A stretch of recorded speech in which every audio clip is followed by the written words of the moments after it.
Well, hello there. How many of y'all have ever met a real live lumberjack? Yeah, me neither. I'm still waiting for the chance I get to see Paul Bunyan.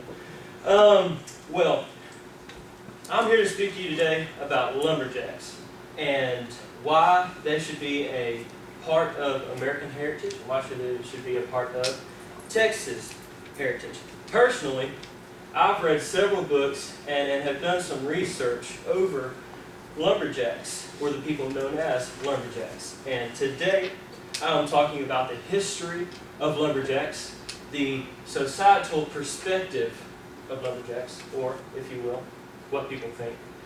And then, lumberjacks, Texas, and American heritage. Okay? So, the first thing, the history of the lumberjack. The actual term lumberjack is a pre-1945 term, so a post-World War II term. Nowadays, they're just loggers or whatever.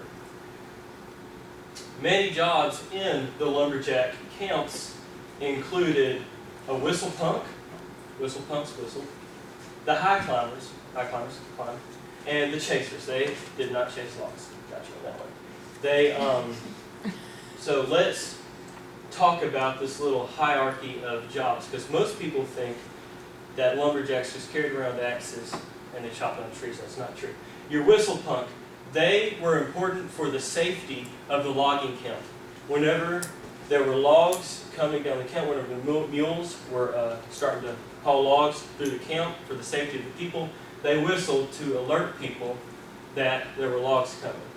The high climbers, they were the ones that actually did the climbing and the cutting of the trees. They would get these pulleys and these cables. They would climb up to the top of the tree like they do nowadays. They cut off each limb as they're going up, and then they'll cut off the top of the tree. And so that's what your high climbers did. That was probably the most coveted job. And the high climbers also, as they climbed up, attached cables to the log. So whenever they cut it down, you didn't have to get the cables up under the log. They were already on there. And the chasers, whenever the logs got taken back to camp, they were the ones that just undid all of the hooks and all that stuff. That's probably the low-end job. According to environmentalgraffiti.com, lumberjacks did in fact use rivers as log transportation. You're talking about a time where they had mules and chains. So if you cut a log next to a river, all you had to do was push it in the river, and it'd go down to the sawmill, which was also powered by the water. They also performed tie hacking jobs, and a tie hacking job is where they made railroad ties. Next, I want to talk about, sorry. This is what actual pictures of lumberjacks. That is a part of a camp. Next, I want to talk about the societal perspective of lumberjacks, what people think. They think a strong, burly, bearded man. Example, right here. Okay? Wear suspenders, a flannel shirt, and boots.